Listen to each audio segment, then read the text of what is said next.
Dr. Elena Vasquez pressed her face against the observation deck window, watching the massive cargo ship drift through the asteroid field. The vessel looked like a dying whale floating in space, its hull cracked and bleeding atmosphere into the void. Emergency beacons flashed red against the darkness, sending out distress signals that had taken 3 days to reach the research station. "Another smuggling operation gone wrong," muttered Captain Torres from behind her. The grizzled station commander had seen dozens of these crashes over the years. Pirates, black market dealers, and desperate colonists all used this remote sector to hide their illegal activities.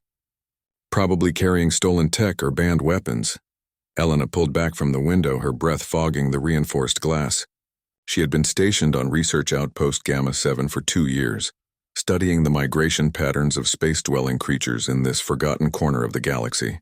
The work was lonely but peaceful, exactly what she needed after the incident on Mars that had ended her career in xenobiology.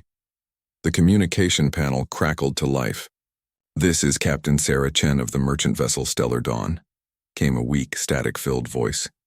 "We've suffered catastrophic engine failure and life support is failing. We have precious cargo aboard that requires immediate attention. Please respond." Torres moved to the console, his weathered hands dancing over the controls. "Stellar Dawn, this is Research Outpost Gamma 7, we read you. What's the nature of your cargo?" "We're a scientific facility with limited rescue capabilities." A long pause filled the air before Chen's voice returned, more urgent now. "We're transporting biological specimens. They're temperature sensitive and won't survive much longer without proper environmental controls. We need emergency docking permission." Elena felt her stomach tighten.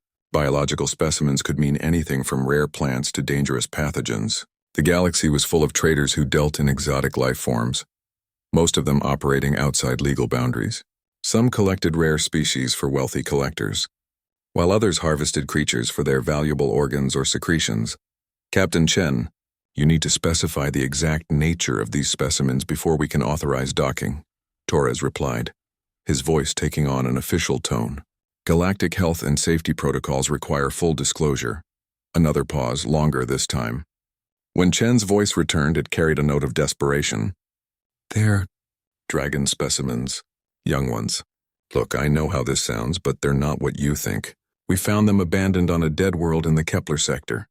Their parents were killed by poachers, and we couldn't just leave them to die." Elena's blood ran cold. Dragons were among the most feared creatures in the galaxy. Intelligent beings capable of devastating entire worlds when fully grown. Their eggs and young commanded astronomical prices on the black market, sought after by private armies, crime syndicates, and wealthy collectors who wanted the ultimate exotic pet. Most civilized worlds had strict laws prohibiting dragon trafficking, with violations punishable by life imprisonment. Torres looked at Elena, his expression grim. "Dragon hatchlings. Are you insane, Chen? Do you have any idea what you're carrying? Those things are walking weapons of mass destruction." "They're babies," Chen protested, her voice cracking with static and emotion. "They can't even fly yet. Look, I've been a trader for 15 years. I've seen what happens to worlds when dragons are killed or driven away. The ecological balance collapses. These little ones are the last of their kind from that system." Elena moved closer to the communication panel, her scientific curiosity warring with her common sense. Dragons were indeed apex predators, but they also played crucial roles in the ecosystems of the worlds they inhabited. Their presence could terraform dead planets, their body heat warming vast areas and their waste products enriching soil across continents. "How many are we talking about?" Torres asked, though his tone suggested he was already regretting the question. 12, Chen replied quickly. 12 hatchlings about the size of house cats. Their core temperature is dropping fast and our heating systems failed when the engines went down. They'll be dead within hours if we can't get them somewhere warm." Elena watched the damaged ship through the window, imagining 12 small, helpless creatures slowly freezing to death in the cold of space. The scientist in her knew that dragons were extraordinary beings, possessing intelligence that rivaled or exceeded humans. The practical side of her mind understood that harboring illegal dragon specimens could result in criminal charges that would destroy what remained of her career. Torres was clearly thinking along the same lines. "Chen, even if we wanted to help, we don't have facilities for containing dragons. This is a research station, not a zoo.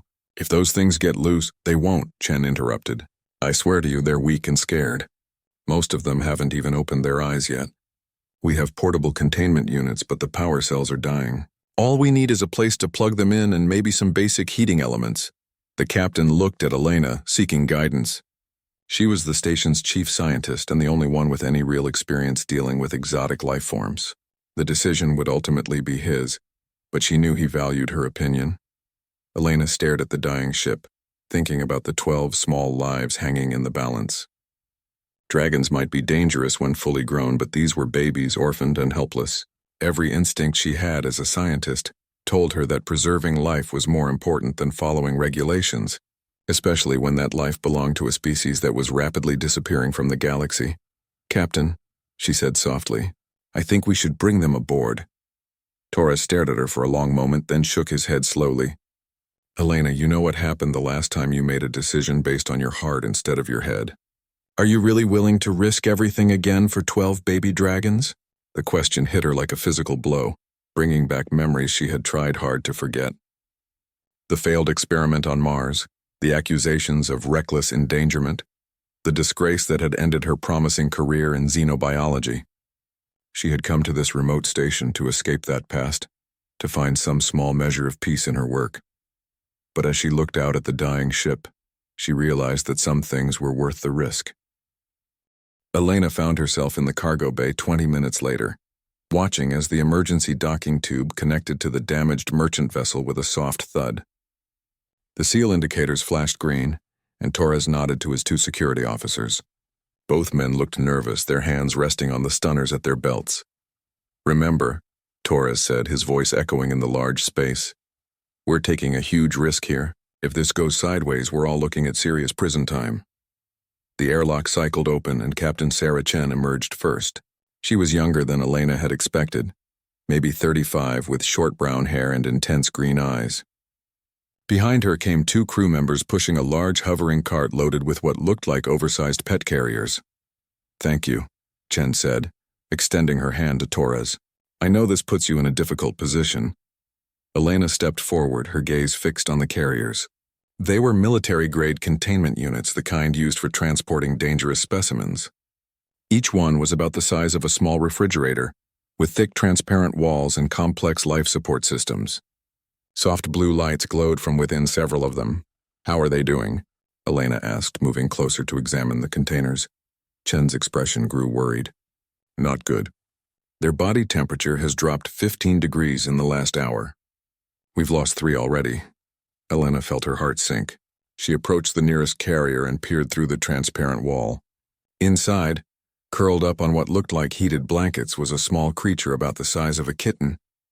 Its scales were a deep emerald green with hints of gold, and delicate wings were folded against its sides.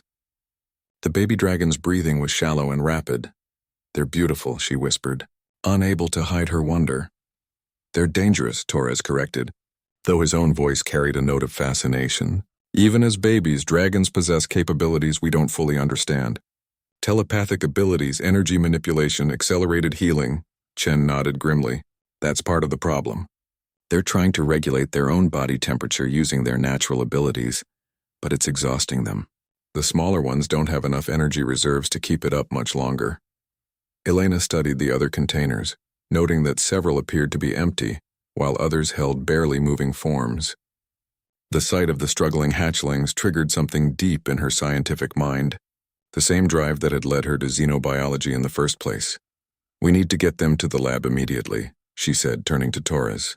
I can set up temporary heating systems and monitor their vital signs. Torres hesitated, clearly torn between his duty as station commander and his respect for Elena's expertise. The moment word gets out about this, we'll have every authority in 3 sectors breathing down our necks. Are you sure you can keep them stable? I won't know until I try, Elena replied honestly. But doing nothing guarantees they'll die. Chen stepped forward urgently. There's something else you need to know. When we found them, they weren't alone. There were signs of a massacre at the nest site. Not just the parents, but an entire colony. Someone is systematically hunting dragons, and they're getting bolder. Elena felt a chill that had nothing to do with the cargo bay's temperature. Dragon poaching had been a problem for decades, but Targeting entire colonies suggested something more organized and sinister.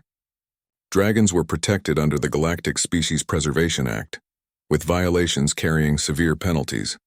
The fact that poachers were willing to risk such consequences meant the demand for dragon specimens was higher than ever. Who would do something like that? She asked. Chen's expression darkened.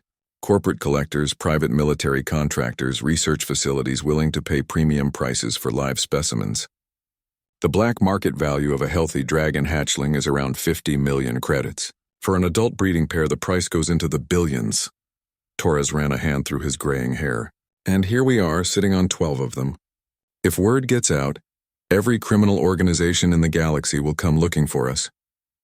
Elena watched the baby dragons struggling in their containers, their small forms trembling with cold and exhaustion. The logical part of her mind understood the massive risk they were taking. Housing illegal dragon specimens was a felony that could result in decades of imprisonment.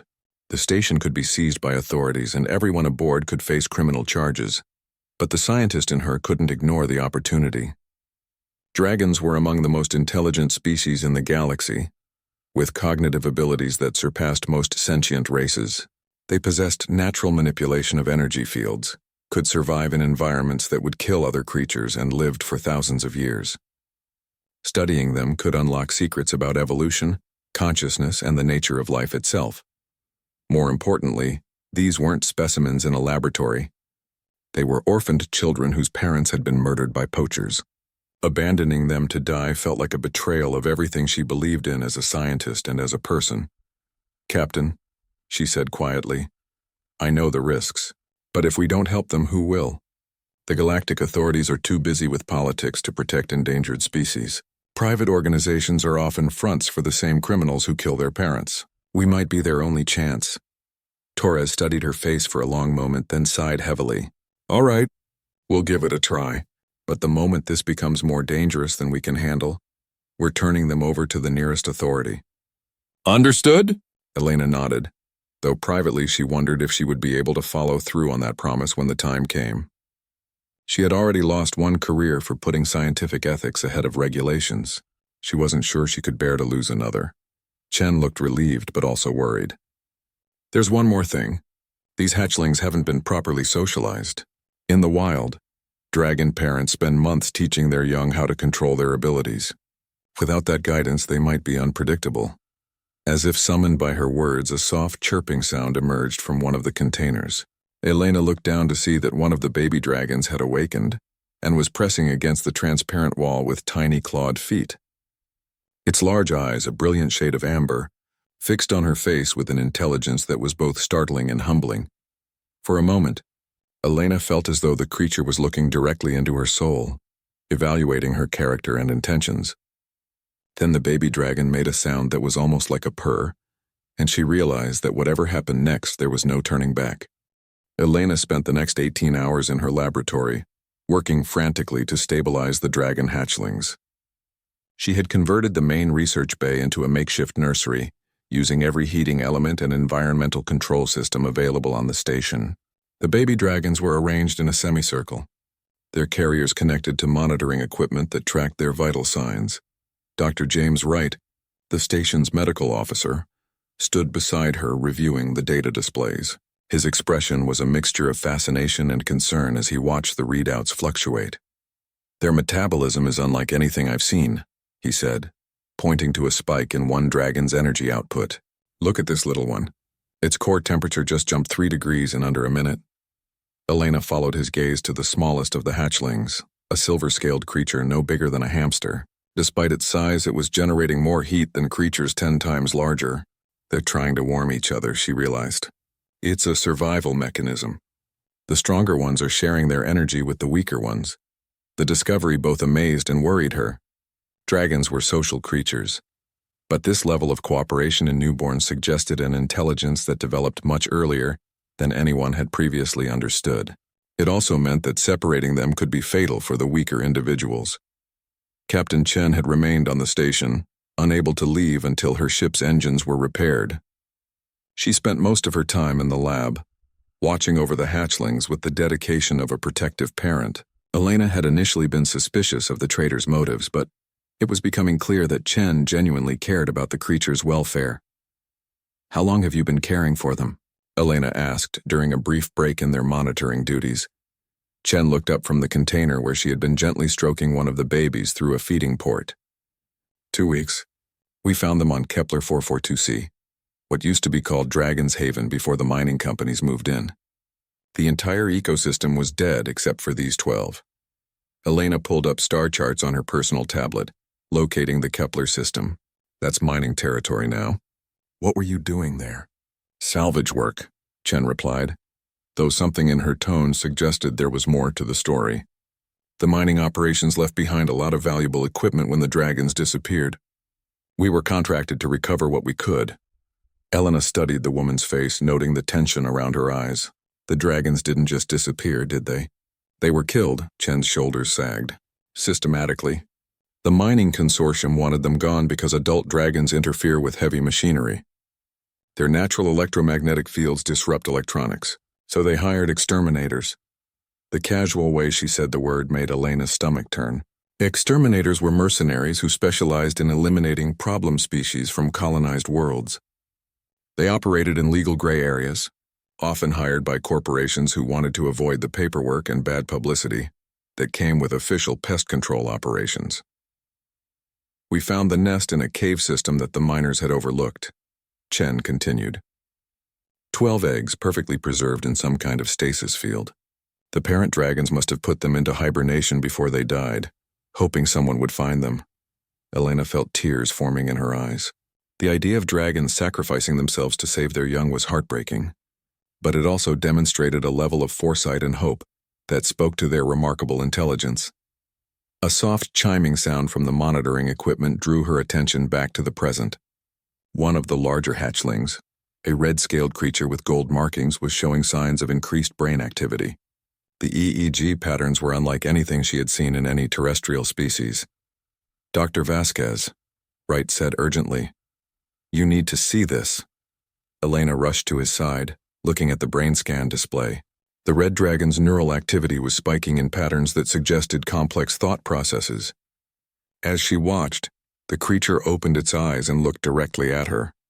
For a moment, she felt a strange sensation, as if someone was gently probing the edges of her consciousness. Then words formed in her mind, not heard but somehow understood. "Thank you for helping us." Elena stumbled backward, nearly knocking over a piece of equipment. "Did you hear that?" Wright and Chen looked at her with concern. "Hear what?" Wright asked. "The dragon. It spoke to me." "In my mind." Chen's expression grew serious. "Telepathic contact? But they're too young. Dragons don't usually develop mental communication abilities until they're at least 6 months old." Elena approached the red dragon's container cautiously. The creature was definitely watching her, its large eyes tracking her movements with obvious intelligence. As she got closer, she felt that gentle mental touch again. "We are afraid," came the voice in her mind, clearer this time. "The bad people killed our parents. Will you protect us?" The simple, childlike nature of the communication hit Elena harder than any sophisticated argument could have. These weren't dangerous monsters or valuable specimens. They were children, orphaned and terrified, reaching out for protection from the only adults who had shown them kindness. "I'll try," she whispered aloud, placing her hand against the container's wall.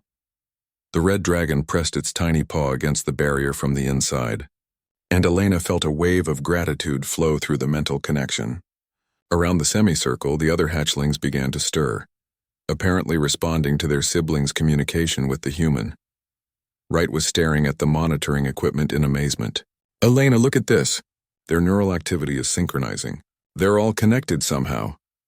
Elena watched as the brainwave patterns of all 12 hatchlings began to match each other, creating a complex network of shared consciousness. It was like watching a dozen separate minds merge into a single unified intelligence. "We understand now," came multiple voices in her head, speaking in harmony. "You are not like the bad people. You want to help us live and grow." The mental communication was overwhelming, like trying to hold a conversation with a choir. Elena struggled to form a coherent response, projecting her thoughts as clearly as she could. "Yes, I want to help you, but it's dangerous for you to be here. There are laws against keeping dragons, and bad people who want to hurt you for money. We know about the laws, the collective voice replied. But laws cannot protect us if we are dead. Will you teach us to hide? To be safe? Elena looked at Wright and Chen, both of whom were watching her with expressions of concern and wonder. She realized that she was standing at a crossroads that would define the rest of her life. She could try to find some way to transfer the hatchlings to official protection, knowing that they would likely end up in government research facilities or be returned to worlds where poachers could find them again, or she could take responsibility for 12 of the most intelligent and dangerous creatures in the galaxy, knowing that discovery would mean imprisonment for her and death for them. The choice, when she finally made it, felt as natural as breathing. Yes, she said aloud, her voice steady, despite the magnitude of what she was committing to. I'll teach you to hide. I'll teach you to be safe, and I'll protect you for as long as I can. The wave of joy and relief that flowed through the mental link was so intense that Elena had to sit down. Around the laboratory, 12 baby dragons began to purr in harmony, filling the room with a sound like distant thunder mixed with music. 3 weeks after the hatchlings' arrival, Elena had established a routine that would have seemed impossible just a month earlier. She woke each morning at 5500 to check on the baby dragons, monitored their development throughout the day, and fell asleep each night to the soft sounds of their contented purring. The dragons had grown remarkably fast, nearly doubling in size since their rescue. The largest, the red-scaled one they had named Phoenix, was now about the size of a house cat and could generate enough heat to warm an entire room. The smallest, Quicksilver, remained delicate but had developed an uncanny ability to sense approaching danger, hours before any human could detect it. Elena stood in what had once been Storage Bay C, now converted into a proper habitat for the growing dragons. She had worked with Wright and Chen to install a complex environmental system that could simulate the atmospheric conditions of their home world. Artificial sunlight streamed through specially designed panels, while hidden speakers played recordings of wind and water sounds. Their neural development is accelerating beyond anything in the literature, Elena said, updating her research notes on a portable tablet.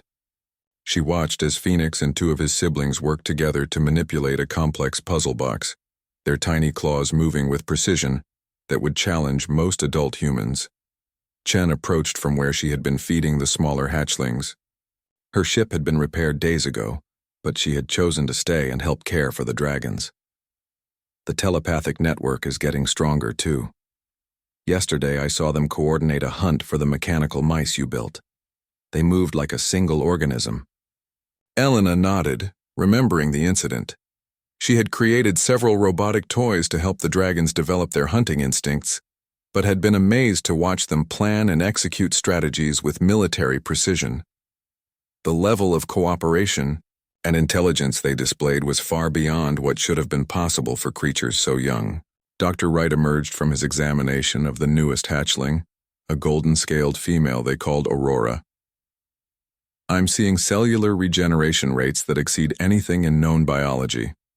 This little one had a minor wing injury yesterday and it's already completely healed. No scarring, no weakness.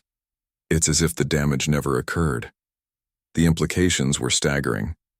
Dragons possessed natural healing abilities that could revolutionize medicine, intelligence that rivaled the most advanced AI systems, and energy, manipulation capabilities that could transform how civilizations thought about power generation. Yet rather than being celebrated and protected, they were hunted to near extinction for their market value as exotic pets or weapons.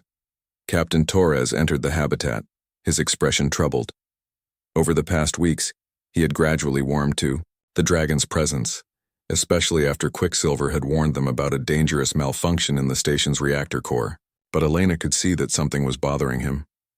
We've got a problem, he announced without preamble. Long-range sensors picked up 3 ships heading our way. Military configuration but no IFF signals. They'll be here in 6 hours. Elena felt her stomach drop. They had all known this day would come eventually. Word had somehow leaked about the dragon's presence, and now someone was coming to claim them. Any way to tell who they are? Torres shook his head grimly. Could be galactic authorities, could be corporate security, could be pirates. At this range, there's no way to know. But they're coming fast and maintaining communication silence. Chen moved protectively toward the containers where the smaller dragons were resting. We need to hide them. If these are poachers or corporate collectors, they won't care about the dragon's welfare. They'll just want to maximize their profit. Elena's mind raced through possibilities. The station had several cargo bays and storage areas where they could potentially conceal the dragons, but a thorough search would eventually uncover them. Besides, the hatchlings had grown large enough that moving them would be difficult and stressful. There might be another option, she said slowly, an idea forming in her mind. The dragons have been developing their abilities faster than expected. Maybe they're advanced enough to help hide themselves. Wright looked skeptical. You mean camouflage? Even adult dragons can only maintain optical invisibility for short periods. These babies wouldn't have the energy reserves. Elena knelt beside Phoenix's resting area, placing her hand near the transparent barrier. The young dragon immediately approached, pressing his paw against the wall and opening his mind to hers. Phoenix, can you understand what we're talking about? About the danger coming? The response came immediately, tinged with concern, but also determination. We understand. Bad people are coming to take us away. But we are not weak anymore. We can help protect ourselves. Elena felt a surge of hope mixed with worry. The dragons were indeed developing faster than expected, but they were still children. Asking them to use their abilities to hide might be putting too much pressure on them. What can you do? She asked gently. Phoenix's mental voice took on a tone of pride. Watch. Elena stepped back as all 12 dragons began to move toward the center of their habitat. They arranged themselves in a complex pattern, the larger ones forming an outer circle while the smaller ones clustered in the middle. Then, working together, they began to generate what Elena could only describe as a perception field.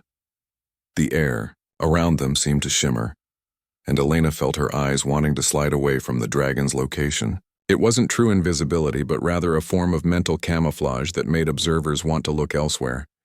The effect was subtle but powerful, causing the mind to simply ignore what it was seeing. Remarkable, Wright whispered. They're manipulating electromagnetic fields to create a localized SEP field. Elena knew the term from theoretical physics. A somebody else's problem field was a hypothetical technology that made objects effectively invisible by convincing observers that whatever they were seeing was not their concern. The fact that baby dragons could generate such an effect through biological means was almost beyond comprehension. How long can you maintain this? Elena asked through the mental link. Long enough, came the collective response. But we will need help. The bad people have machines that can see through our hiding. We need you to make the machines confused too. Elena understood immediately. The dragons could handle optical and mental camouflage, but they would need technological assistance to fool sensors and scanners. Fortunately, Elena had been working on electromagnetic shielding for her research equipment. Chen, I need you to help me modify the habitat's electronic systems, she said urgently. If we can generate enough interference, we might be able to create dead zones in their sensor sweeps. Chen nodded grimly. What about heat signatures? These babies run hot, and thermal scanners will pick them up easily. Wright had already anticipated this problem. I can flood the environmental systems with waste heat from the reactor. If the entire section reads as overheated, they won't be able to distinguish the dragon's signatures from background radiation. Elena felt a wave of gratitude toward her colleagues. They were risking their careers and possibly their lives to protect 12 baby dragons, and they were doing it without hesitation. Phoenix's mental voice touched her consciousness again, carrying a note of ancient wisdom that seemed impossible in such a young creature. Thank you for choosing to protect us instead of protecting yourselves. We will remember this kindness. When we are grown, we will make sure the galaxy knows that humans can be good. As Elena began working frantically to prepare their defenses, she realized that the approaching ships represented more than just immediate danger. They were a test of whether intelligence and compassion could triumph over greed and fear.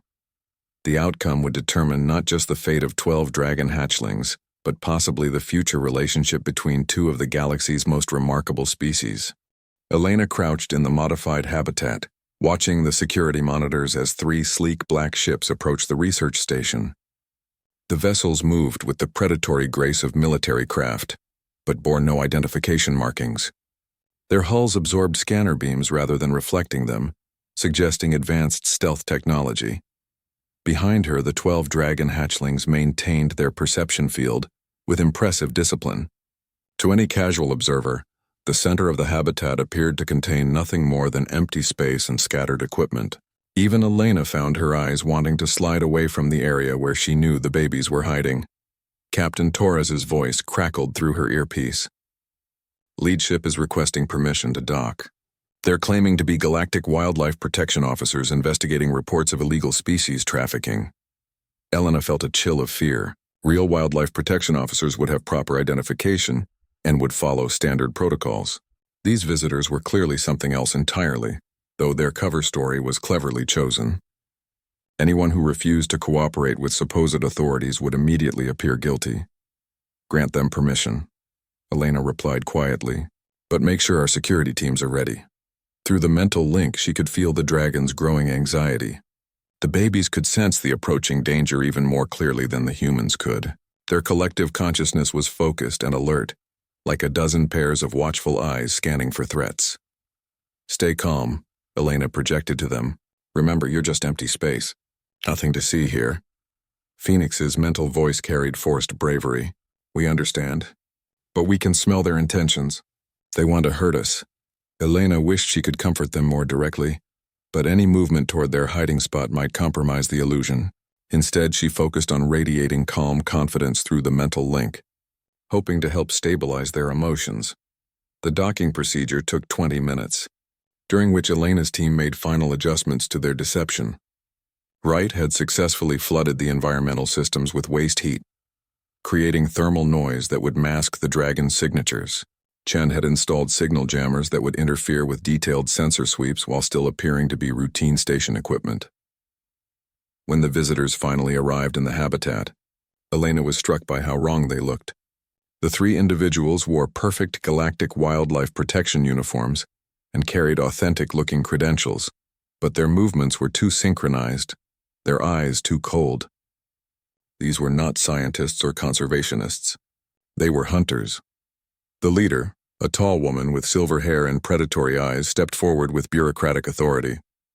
Dr. Vasquez, I'm Director Sarah Knox of the Wildlife Protection Division. We've received reports that this station may be harboring illegal xenobiological specimens.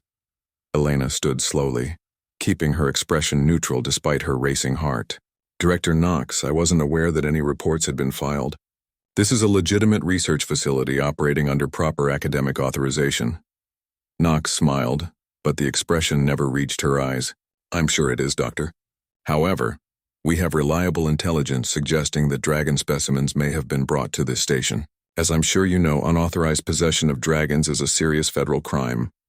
Elena fought to keep her voice steady. Dragons? Director, with respect, this is a remote research outpost. We study space-dwelling microorganisms and stellar phenomena. We don't have the facilities or expertise to handle large xenobiological specimens. Behind Knox, her two companions were already moving through the habitat with handheld scanners. Elena watched nervously as they approached the area where the dragons were hiding. The perception field held steady, but she could feel the baby's growing fear through the mental link. One of the men stopped directly in front of Phoenix's hiding spot, frowning at his scanner readings.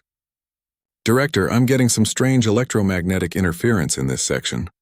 Could be masking something. Elena's heart hammered against her ribs, but she forced herself to look puzzled rather than guilty.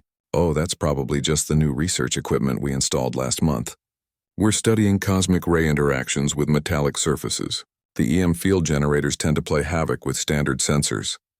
Knox studied Elena's face carefully, clearly looking for signs of deception. How convenient. Dr. Vasquez, you won't mind if we conduct a more thorough examination of your facilities? Perhaps disable some of this interference so we can get cleaner readings? Elena realized she was running out of time and options. Once these fake officers started tampering with the habitat systems, they would inevitably discover the dragons. She needed a distraction, something to draw their attention away from the hiding spot. Of course, she said, gesturing toward a bank of legitimate research equipment, though I should mention we're in the middle of a critical experiment involving quantum field fluctuations. Interrupting the process could result in a pretty significant energy discharge. It wasn't entirely a lie. Elena had been running experiments on quantum field manipulation, though nothing that would actually create a dangerous energy release. But the threat of potential danger might make the visitors more cautious about randomly disabling equipment. Knox's expression suggested she wasn't entirely convinced. But before she could respond, her companion with the scanner called out urgently, "Director, I've got something." Biological signatures, definitely reptilian, coming from that storage area. Elena felt a moment of panic before she realized the man was pointing at a completely different section of the habitat. Wright had apparently anticipated this problem and planted false readings to mislead the searchers. "Storage compartment 7, Knox ordered. "Open it." Elena complied, knowing that the compartment contained nothing more than spare research equipment and preserved specimens from her legitimate studies. But as Knox's team began examining the contents, she felt a subtle shift in the mental link with the dragons. Phoenix's voice touched her consciousness, carrying an odd note of determination. "The bad people have something that makes dragons scent. Old scent from dragons who are dead. They use it to fool their machines." Elena's blood ran cold as she understood the implication. These hunters carried genetic samples from dragons they had previously killed, using them to create false positive readings on their scanners. They weren't just here to capture the babies. They were experienced dragon killers who had refined their techniques through multiple hunts. The realization filled her with rage that she struggled to contain. These weren't misguided scientists or even greedy collectors. They were murderers who specialized in genocide, and they had come to her station to complete their collection. As Knox's team continued their methodical search, moving closer to the dragon's actual hiding spot with each passing minute, Elena found herself calculating distances and escape routes. The station had emergency pods, but they couldn't possibly evacuate 12 baby dragons without being detected. Then Phoenix's mental voice returned, stronger than before and carrying harmonics from all his siblings. "Dr. Elena, we have been thinking. We are not helpless anymore. We can fight." Elena's response was immediate and firm. "No, you're children. Fighting will only get you hurt or killed." "But they will take us anyway," came the collective response. "We have learned much in the time you have cared for us. We know now that sometimes fighting is the only way to protect those you love." Elena felt tears forming in her eyes as she realized that the baby dragons were willing to risk their own lives to protect her and the station crew. They had learned about sacrifice and courage from observing human behavior, and now they wanted to apply those lessons even though they were still just children. Knox was growing impatient with the search results. "Dr. Vasquez, our intelligence is very reliable. Dragons were brought to this station 3 weeks ago aboard the merchant vessel Stellar Dawn. We have detailed records of the transaction." Elena's mind raced. Someone had betrayed them, providing detailed information about the rescue operation. The leak could have come from Chen's crew, from station personnel, or even from intercepted communications. "Director," Elena said carefully, "if you have such detailed information, surely you understand that we acted in good faith to assist a ship in distress. Any biological specimens were temporary and have since been transferred to appropriate facilities." Knox's smile became genuinely predatory. "Dr. Vasquez, let me be perfectly clear. We know the dragons are here. We know they're alive, and we know you've been hiding them. The only question now is whether you cooperate voluntarily or we take more aggressive measures to locate them." As Knox spoke, Elena noticed something that chilled her to the bone. The woman's scanner wasn't just detecting biological signatures. It was also monitoring the electromagnetic patterns associated with dragon telepathy. These hunters knew about the mental link and were using it to track their prey. Elena realized that every thought she exchanged with the dragons was giving away their location. The perception field and technological camouflage were useless against enemies who could track psychic emanations. She was running out of time, out of options, and out of hope. In a few more minutes, Knox's team would pinpoint the dragon's exact location, and 12 innocent children. 3 months after Zephyros's escape, Jake's life had settled into a new routine that was both familiar and extraordinary.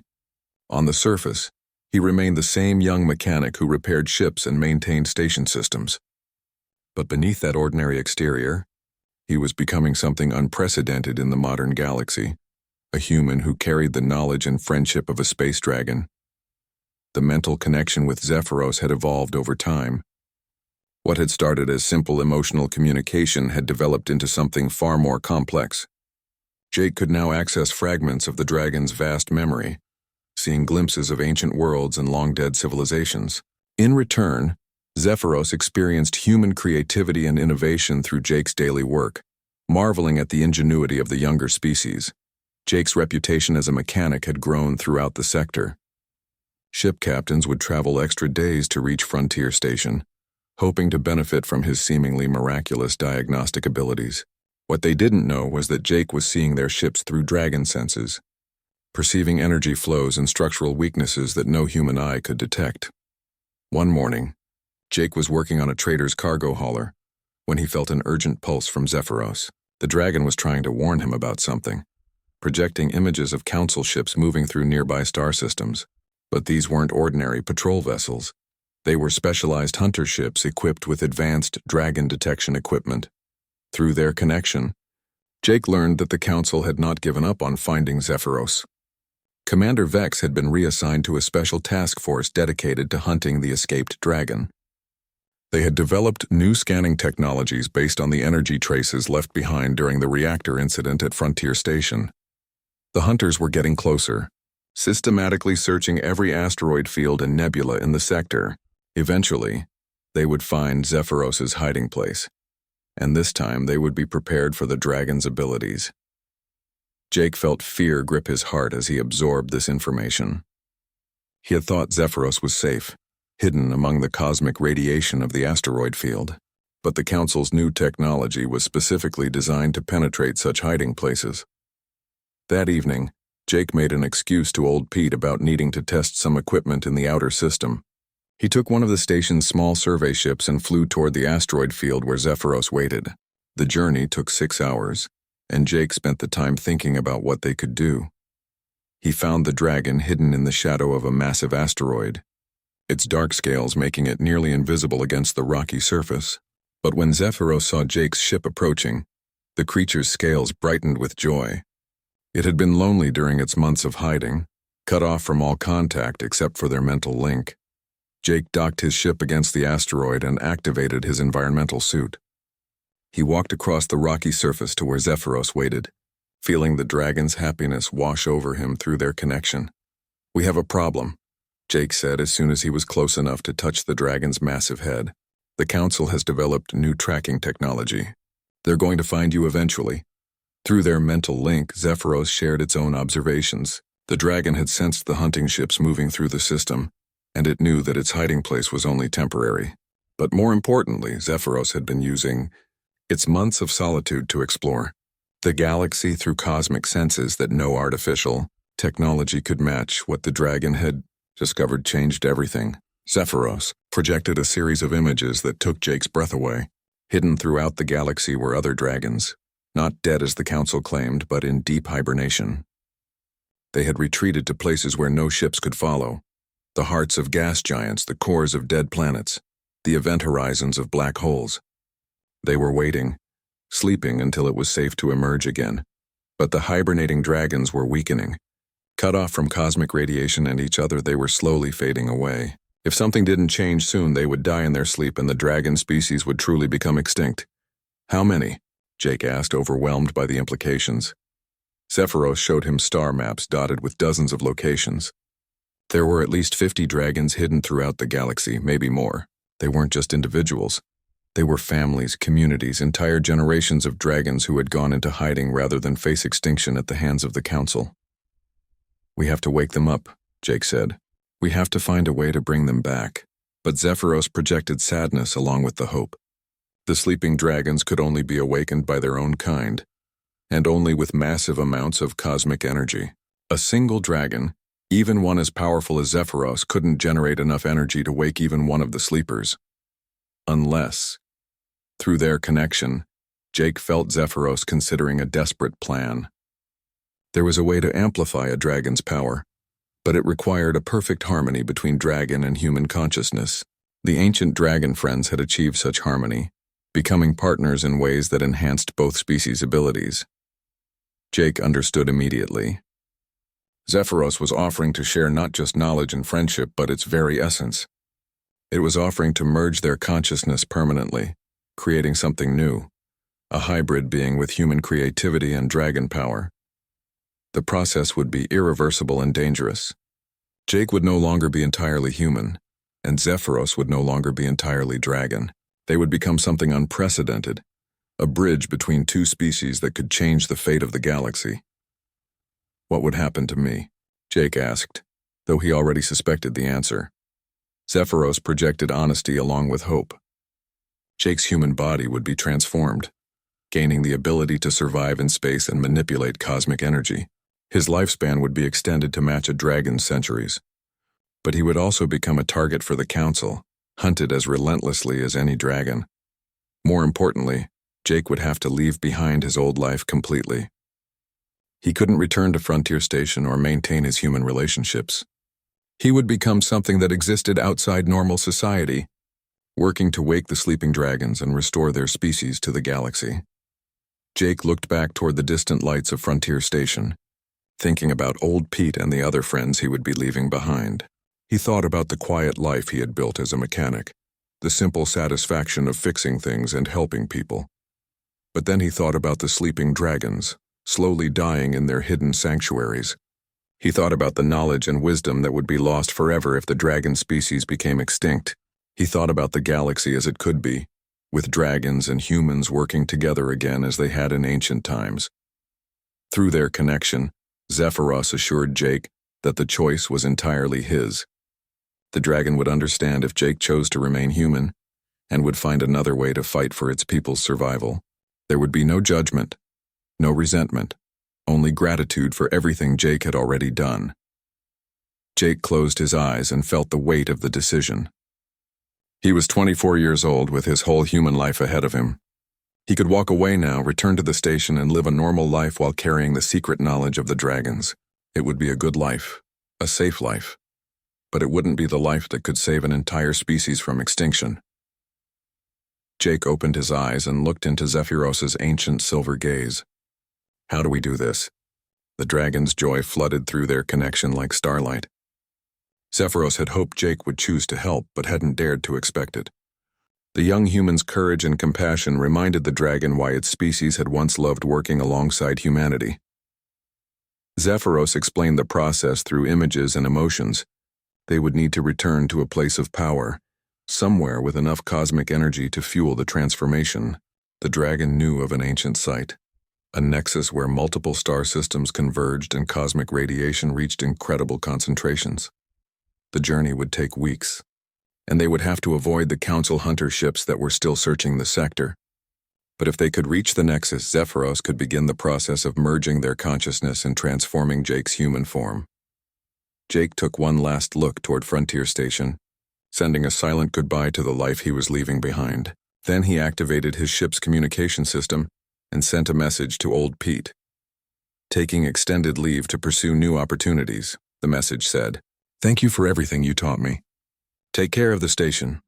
It wasn't much of an explanation, but it was all Jake could give without revealing the truth.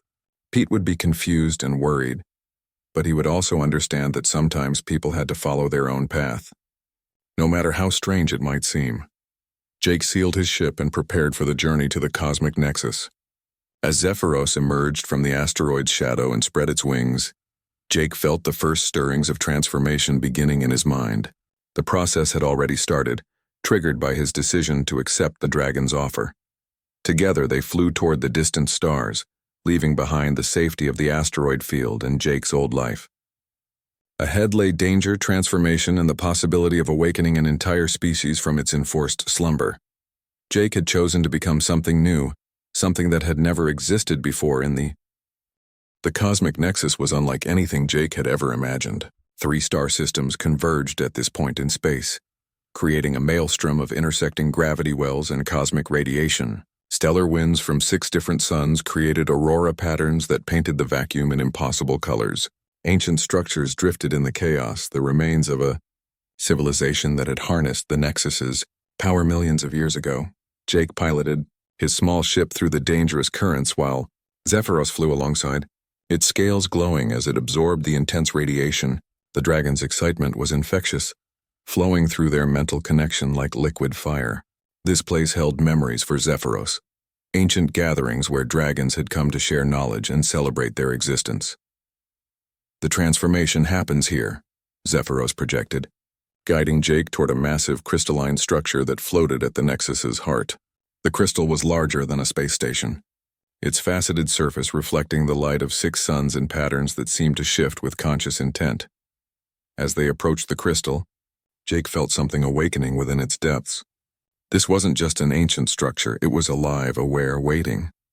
The crystal had been built by the first dragon friends, humans and dragons working together to create something that could bridge the gap between their species.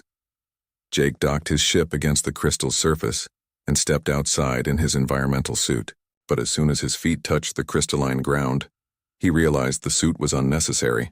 The crystal generated its own atmosphere, a mixture of gases and energy that could sustain both human and dragon life. Zephyros landed beside him, with the grace of a creature born to fly among stars.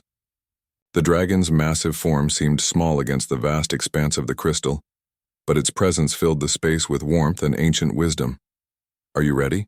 the dragon asked through their connection. Jake looked around at the impossible beauty of the Nexus, feeling the weight of destiny settling on his shoulders. In the distance, he could see Council Hunter ships searching the outer systems, their scanning beams probing every asteroid and gas cloud. They would find this place eventually, but hopefully not before the transformation was complete. "I'm ready," Jake said, and meant it. Zephyros led him to the center of the crystal, where 6 pillars of pure light rose from the floor to meet at a point high overhead. The space between the pillars hummed with potential, reality itself seeming flexible and responsive to thought. The dragon explained the process one final time. Jake would need to surrender his purely human consciousness, allowing it to merge with Zephyros's ancient awareness. In return, the dragon would share its cosmic nature, transforming Jake's body and mind into something capable of awakening the sleeping dragons. The merger would take time, perhaps days or weeks. During that period, Jake would be vulnerable, his consciousness scattered between human and dragon awareness. If something went wrong, he could be lost forever, his mind shattered across multiple dimensions of reality. But if the process succeeded, Jake would become something unprecedented. He would retain his human creativity and innovation, while gaining a dragon's power and longevity. More importantly, he would become capable of reaching the sleeping dragons and calling them back to wakefulness. Jake stepped into the circle of light pillars and felt the energy immediately respond to his presence. The crystal around them began to glow more brightly, and cosmic radiation flowed through the space like visible music. Zephyros moved to the opposite side of the circle and spread its magnificent wings. Energy crackled between the dragon's scales, and its silver eyes began to blaze with stellar fire. The creature's consciousness expanded, reaching out to touch the edges of Jake's mind. "Thank you," Jake whispered as he felt the transformation beginning. "For trusting me, for choosing me." "Thank you," Zephyros replied, "for choosing us." The merger began gently, like 2 streams flowing together to form a river. Jake felt Zephyros's memories flowing into his mind. Millions of years of experience, countless worlds visited, entire civilizations watched over and protected. The dragon's knowledge was vast beyond comprehension, accumulated over centuries of exploration and discovery. In return, Jake shared his own memories. His childhood on a backwater planet, his apprenticeship as a mechanic, his simple dreams of fixing things and helping people. Compared to the dragon's ancient wisdom, Jake's experiences seemed small and insignificant. But Zephyros treasured them, marveling at the intensity and creativity of human emotion. As their consciousness merged more completely, Jake began to feel his body changing. His bones became lighter but stronger, his muscles more efficient. His skin began to take on a subtle shimmer, and his eyes started to reflect light like Zephyros's silver gaze. The most dramatic change was in his nervous system. New pathways opened in his brain, allowing him to perceive cosmic radiation and energy patterns that no human had ever sensed. He could feel the pulse of the 6 suns, the flow of gravity waves, the whisper of quantum fluctuations across space. Days passed, or perhaps weeks. Time had no meaning in the crystal's eternal light. Jake floated in and out of consciousness, his awareness expanding and contracting like a breathing cosmos. Sometimes he was purely human, remembering his life on Frontier Station with perfect clarity. Other times he was dragon, soaring through ancient memories of worlds that had crumbled to dust before Earth was born. Gradually, the two streams of consciousness began to stabilize into something new. Jake retained his human identity, but it was enhanced and expanded by dragon wisdom. Zephyros remained magnificently draconic, but now understood humanity in ways no dragon had achieved for millennia.